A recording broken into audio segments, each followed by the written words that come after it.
like to get your song reviewed, dear listener, there's the filthy capitalist option, as Sori says. 125 gets you straight to the head of the line. You don't have to be a part of the alliance. You don't have to be part of the group. Wait a minute. And the biggest thing is you don't have to wait. You hop, skip, and jump right in front of everybody. 125 gets you there. You do that 3 times, and you get mashed down to the $75 rate for perpetuity. Yes! Also, there is a band review option. So if you've got a band and you're trying to get your band some exposure, hit me up at insori@gmail.com, and I'll show you the details about how to pull that off. You can also jump on Patreon, and there is a option on the tiers to be able to get your band reviewed. Yep. Obviously, we can't lie to you, so we can't guarantee a positive review. Get what you get. It's just rubbish. Rubbish. Rubbish. That's British for garbage. My favorite is the community option. $1 at the gate gets you in at Patreon. You get to join an alliance. The alliance joins their points together, and that helps determine what songs that we do. The alliances hang out on Discord. Message me on Patreon to get the link. And they do all kinds of other cool things. They do Minecraft, Dungeons and Dragons. Yeah. It's really a community within the community. Anybody can go on the village, facebook.com/VillageXchange. There's 160,000+ people on the channel. What's cool about the Discord is that it offers a real opportunity for community connection, friendship, that type of thing. And it's on Discord, so if you're not a Facebook person, it's for you. You start off at $1. Right. Plus you get exclusives. Sori and I are working on a song. So the first 15 seconds of that was on Patreon. Also, at $15 tier and above, when we actually debut the video, they're going to be there live with us. There you are, dear listener. Buy our merch at Data Chow shall lead them. To buy our merch. Yes, dear listener. Yes, dear listener. Yes, dear listener. All right. Bathory 502 exclamation point. Apparently got spoke to, so. Who spoke to him? I'm not sure, but I'm speaking to you as well. Are you equally as happy? Probably not. All right. Probably so, not. let's go on to song number 3. Song numero 3. I think we just did song number 3. Oh, it's song number 4. Song number 4. Google Chrome, answer Yeah. my questions, child. Okay, here we go. Here we go. Shout out to Dak Prescott. Oh, yeah, we're doing another blood ceremony, so Yeah, we we get are. to see the back-to-back. The Hellfire Club is the name of this song. This is actually the opening track and is my absolute favorite from Blood Ceremonies, The Old Ways Remain. Song number 4, Hellfire Club. I guarantee you, they're going to sound like another 70s Going back to thing. that 70s sound. Yep, watch. Here we go, guys. Wait. I don't want to miss any. I don't want to miss a second. The hell wasn't that club mentioned in that show, that horrible show? Wasn't what club mentioned? The white feminist show that white girls beating up all the bad people. Handmaid's Tale. Wasn't that? Remember that? I wouldn't have characterized it. Remember That's that so funny. club where Fred took what's her face? Oh yeah. What Wasn't about that called the Hellfire Club? Oh babe, I wouldn't friggin' remember Hey, that. all you not Game of Thrones, Handmaid's Tale people. I wouldn't remember, You remember that club that Fred took offer to? It was that club. It was very dark. Hey, are we okay? Chill out. That she's okay. He's okay. I don't know. So Google that. Because you want to know what the name. Why did you want to know the name of that club? Because no, it wasn't Stranger Things, man. It wasn't Stranger Things. It was Handmaid's Tale. But that's funny. Ben's saying that Hellfire Club was in Stranger Things. No, that's right. That was the name of their D&D group, right? That was their D&D group. That's right. It's also an X-Men First How do you guys Class. remember these things? What? That's so unbelievable to me. You remember the club from a movie or a show that you watched? Or is this like such an iconic name? Stranger Things. You remember that show? I with the remember the kids. show, but if somebody said, we're going to murder you and everyone in your family if you don't tell us the name of that club, we're all dying. Oh, yeah. I don't even remember a friggin' club. Good morning! Okay, so Hellfire. So what was the name of that club in Handmaid's Tale? Y'all know what I'm talking about. Like the unauthorized club that they weren't supposed to go to, but all them dudes is hypocrites, so they went to the club anyway. I would never remember the name of that because those scenes are so, make me so emotionally angry that these girls are trapped in those situations. And the other thing too is when you watch a show or a movie, I used to think, well, okay, for instance, like when I found out about slavery, the only way that I made myself feel better about it was to say it's not happening anymore, and I thought there's no racism. But when I look at something like that, I'm like, this scene is happening, and there are girls that are trapped in these kind of situations. So I would never remember the name. They of had the thing. T-shirts. Who had T-shirts? The kids at Stranger Things. It said Hellfire Club. Oh, I mean, It was a big part of the show, according to Tony. I just think we just missed it. That's all. It's okay. We missed it. All right. The Jezebels. That's what it was. The Jezebels. The Jezebels. Remember? I should have remembered that one. That was that crazy club that Fred took him to and shit. And Yeah, well, that's when what? that's when I said there's no innocent dudes in that city, bro. Everybody needs to die. I saw that episode like everybody, kids, the dog, everybody's getting murked after that. Everybody. Mm. All right. On that bright Christian note, here we go.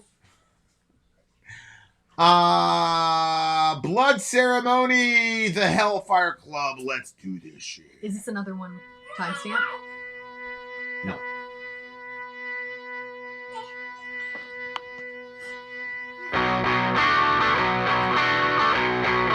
See that?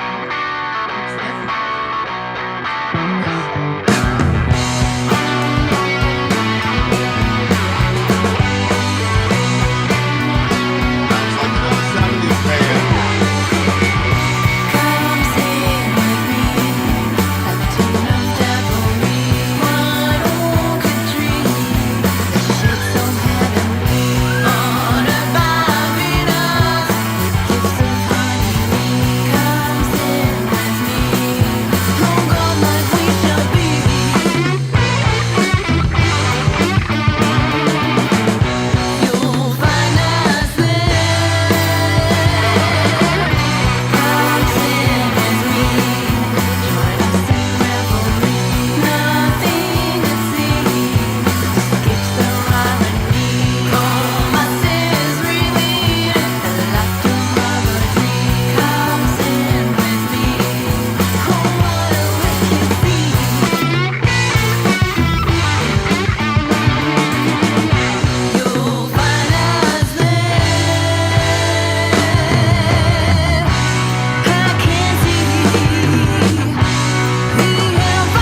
So I was wrong. I mean, well, half wrong.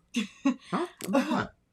Well, no, I wasn't necessarily wrong. I was like, maybe it's like a one-off, but that's definitely the sound of their band. That's the sound they go with.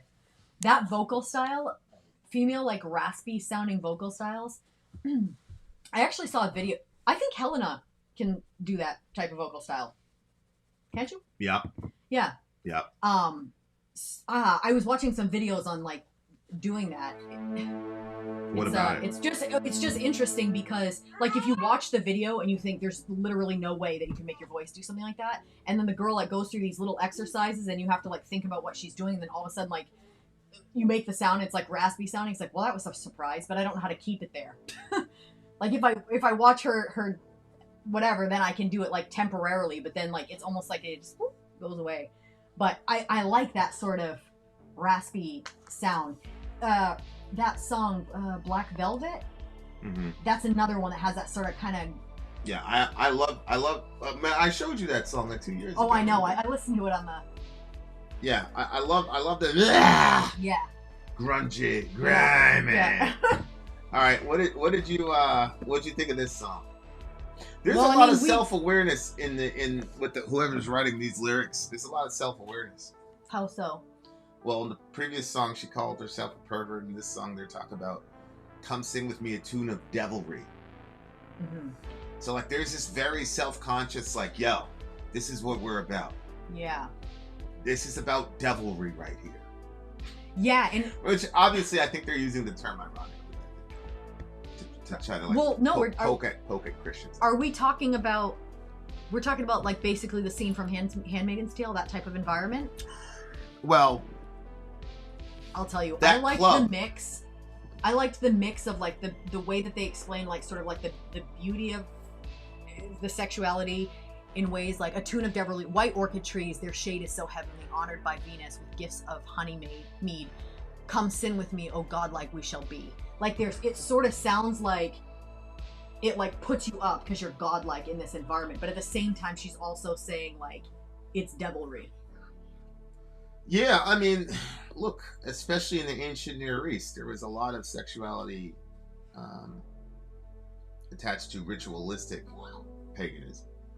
I don't really know a lot about European paganism, but I know A&E paganism was very much entrenched with sexuality and cavorting with temple prostitutes as a means of having contact, because there's some Canaanite rites where the demon enters into the woman and then your act of sexual copulation with her is really about interfacing with the demon that was embodying her.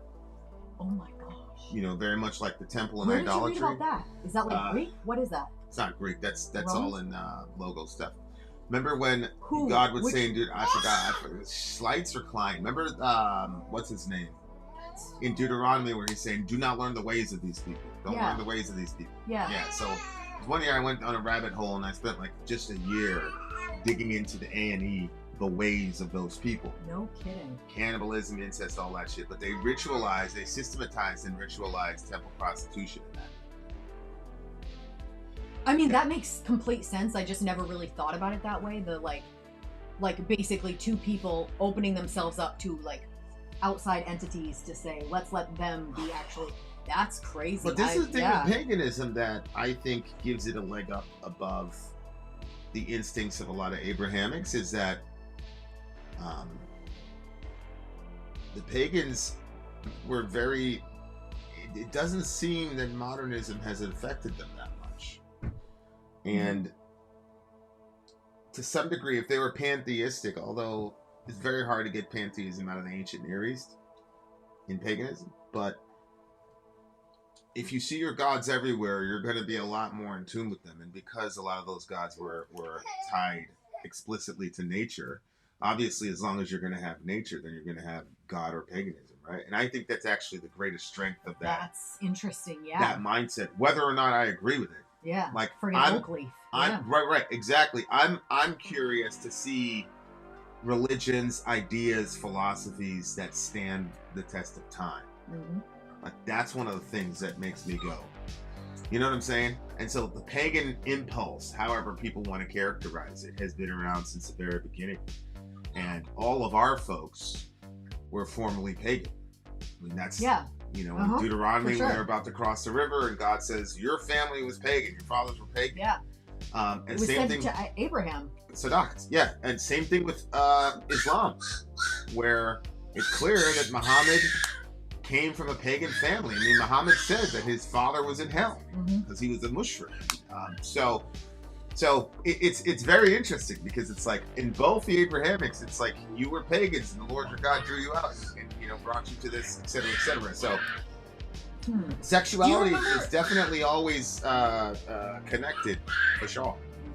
Yeah, I think the fact that sexuality is always connected speaks to the divine nature of sexuality.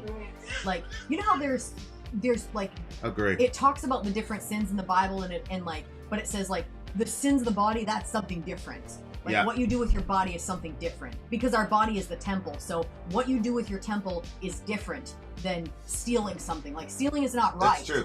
But what you do, and that's why it says like, if you have, it's so funny, because the Bible talks about resist the devil and he will flee from you. I heard this sermon one time that said, but it doesn't say that about sexual sins. It says run from it.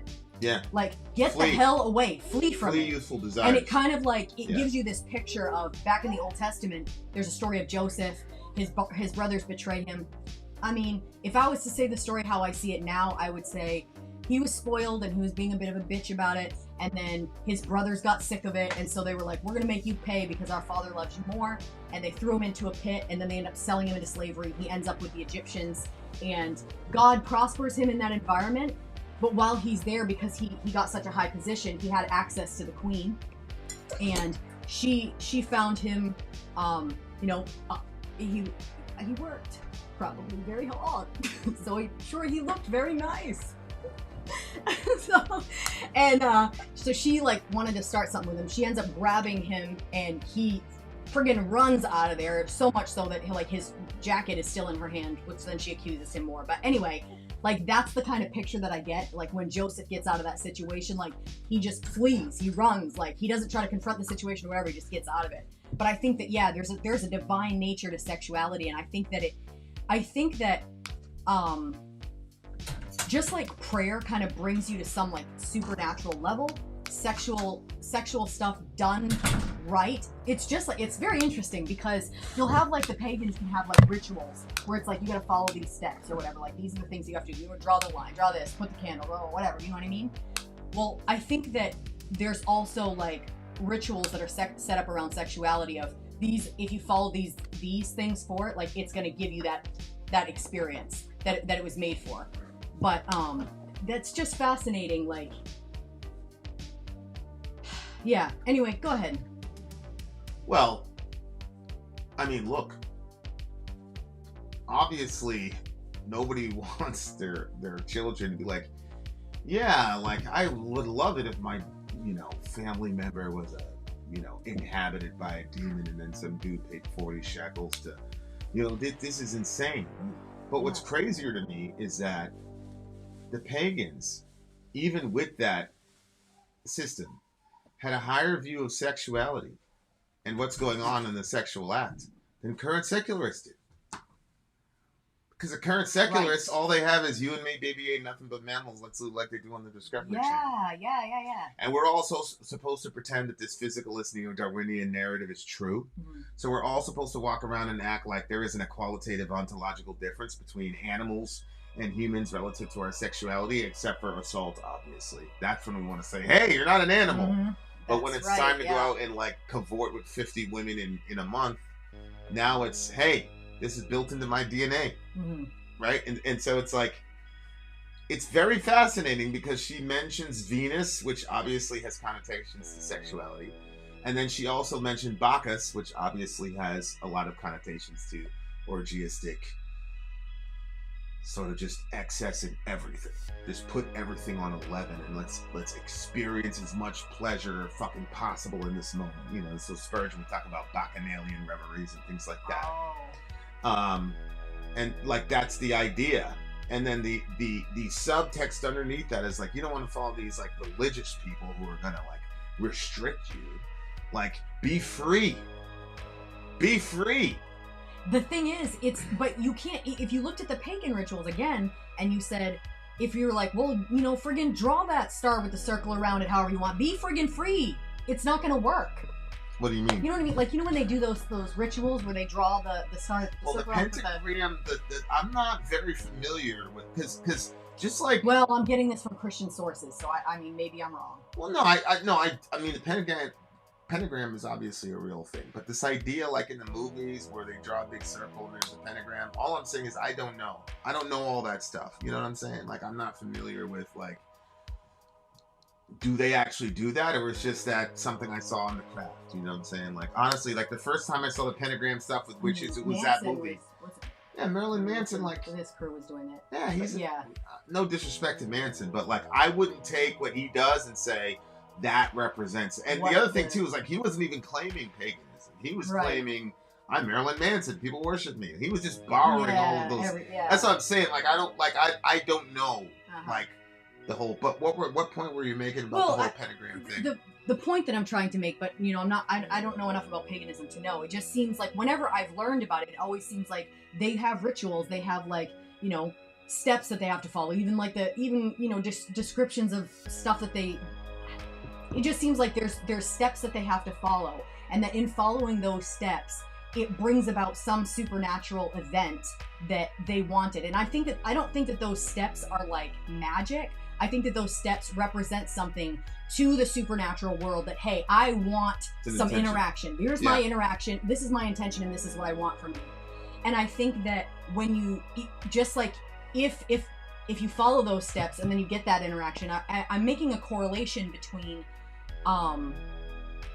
the intended purpose of something. Like sexuality you have friggin' high heights that you can get to, but you will never get to those heights if you don't follow the steps. If you want to abandon the steps, then you're going to experience something crazy, no doubt. I mean, we're physical beings, and sexuality is physical, but sexuality is also spiritual, and it's also soulish. And go ahead. No, go.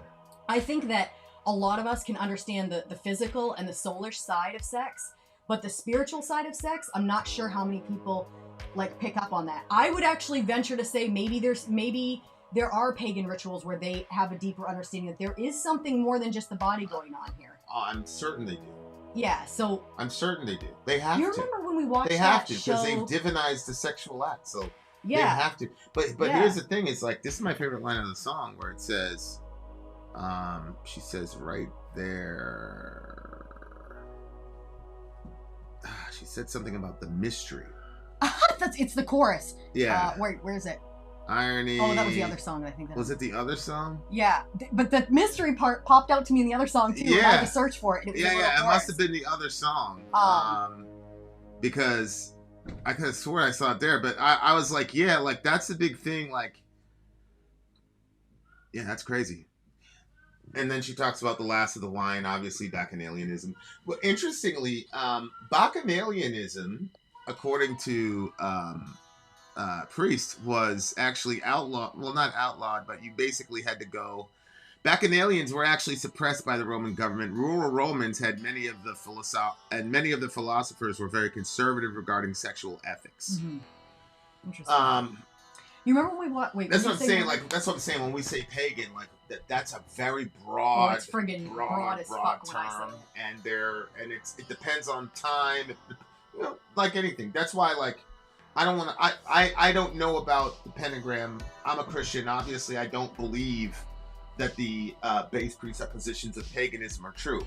What I do think, though, is that what pagans are calling magic is simply a reference to a very obvious understanding that what we see is not all that there is, and that there are different centers of power in psychology that can be accessed by the display of an intention for that cross-dimensional interface, right? So I'm gonna always say that is gonna put you on the track to the actual truth, than people who say all of this came about by rocks, gases, water, amoebas, amino acids, and time. You put that all in in a bucket and you spin it around for 14.8 billion years and voila!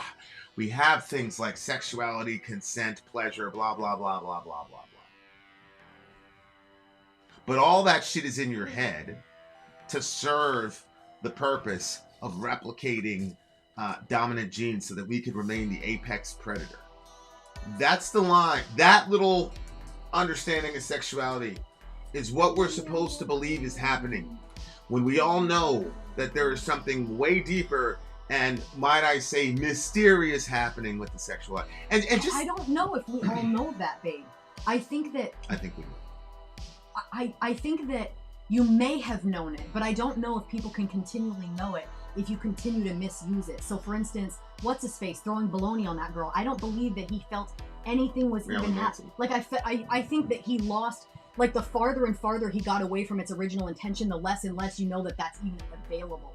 Like, it at that level, friggin' baloney throwing at people, like, even he felt like, ugh, like, I don't even. Or are you saying when this is happening, he still knows, like, there's some higher thing and I can't get there. So let me try this. Yeah, I'm saying that as somebody gets farther and farther away from what actual truth is, your mind gets darker and darker. And I don't know if when you're over here, if you can see that spirituality is this hot, that sexuality is a high spiritual thing. I don't believe that you can understand the true point of sex unless you're a Christian. So, because if the premise is I don't believe you can understand the truth. If the premise is true that the Christian God is true, then that would follow by definition. So, I don't really look. I'm sure Marilyn Manson knew. You take a bunch of baloney at somebody, you throw at them, you're being disrespectful. It doesn't need to be that complicated. I don't think that people get to the point where they literally do not know the difference between right and wrong. People mistakenly think that about sociopaths, that they don't know.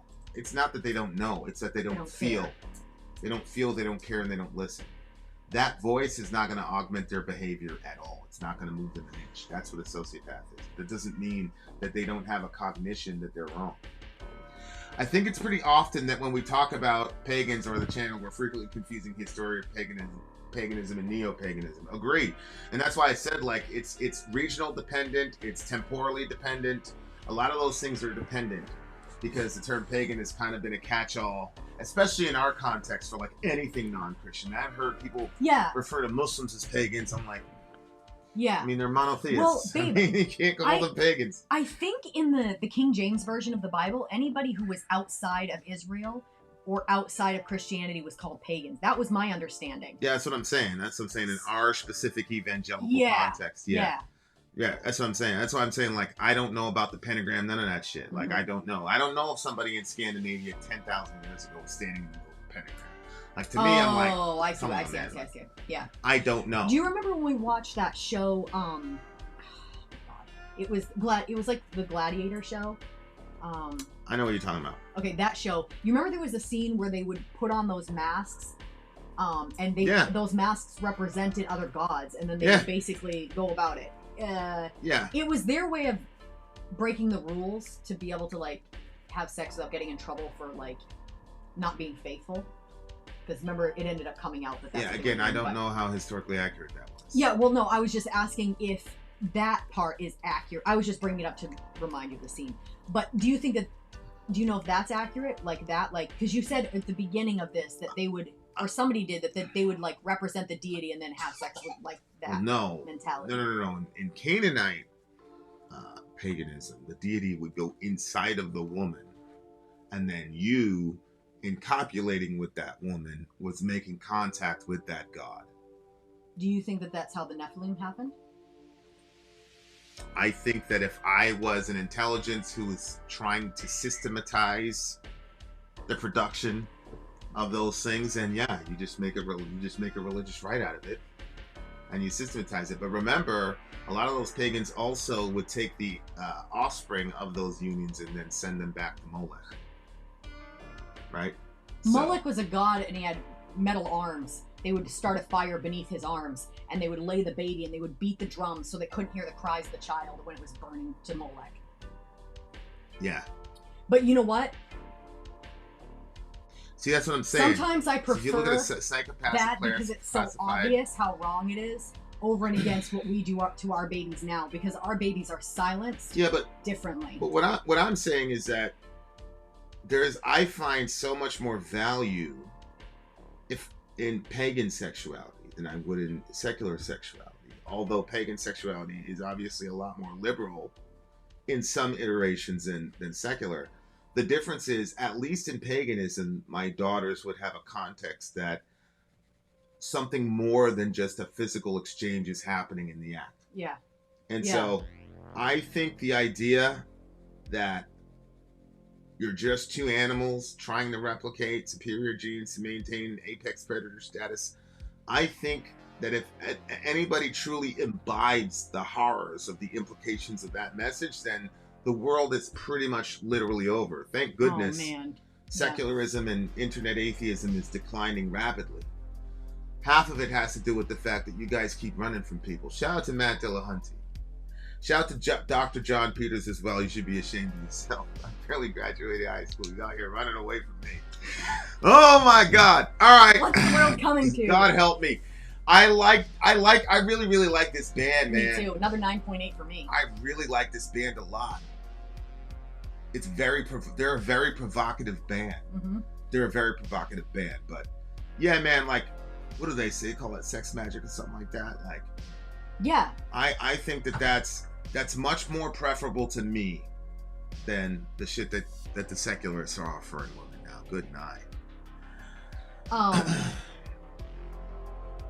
Hell, can you give Sadie my email address? I don't know if you have it, Sadie, but I would tell me more about the sex magic. I was asking him about it. I was like, isn't there something that there's something about that? And I'd be interested in knowing what that, because I saw it on a documentary one time, and I don't feel like that they gave enough of an explanation as to what the people were even trying to do. It just looked odd to me, and I just couldn't really make sense of it. But I'm sure they're trying to accomplish something through it.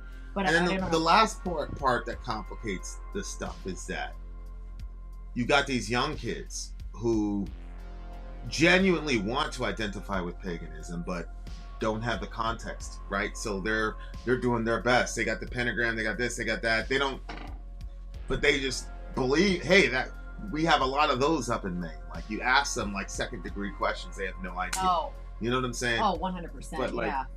But with Sadie, you're gonna get, you know. Yeah. You know what I'm saying? Yeah. So yeah, no, I'm glad that you got people that we can reach out to on that stuff, because like the distinctions between like Germanic paganism, for example, she was talking about Germanic paganism, how they handle their sexuality a little bit differently. Like, or Sadie, if it's easier to just do a phone call, if you think that'd be easier to kind of convey the information, just give me a number or let me know you want to talk over Messenger or whatever. New atheism is already over. Hitchens is Dawkins is a shell of his former self. Harris is a grifter, and Ayan Hersey Ali now calls herself a Christian. Yo! Gang shit! Gang shit!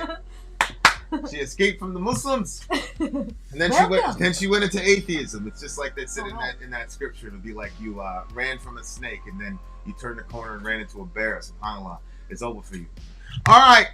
What did you give it? Did you give it a 9.5? Really? No. What did you give it? They tie Mesopotamian practices into Germanic paganism. How would that? Alexander the Great? Hellenization would have brought in paganism up to the Germanic side, and they did have. Yeah, I mean, I could see that. So, what was that post? Was that like a post-Hellenist kind of thing, where Germanic peoples were interfacing with Middle Eastern people? That's crazy. All right, reiterate your ratings. What did you give it? I gave this song a 9.5. I really, really like this band. I'm very curious for more. Not putting any pressure on anyone, but if you're thinking about getting a stream, maybe you might put Blood Ceremony on one of your requests. On the other hand, we shall see you on the other side of the break. We'll check it out.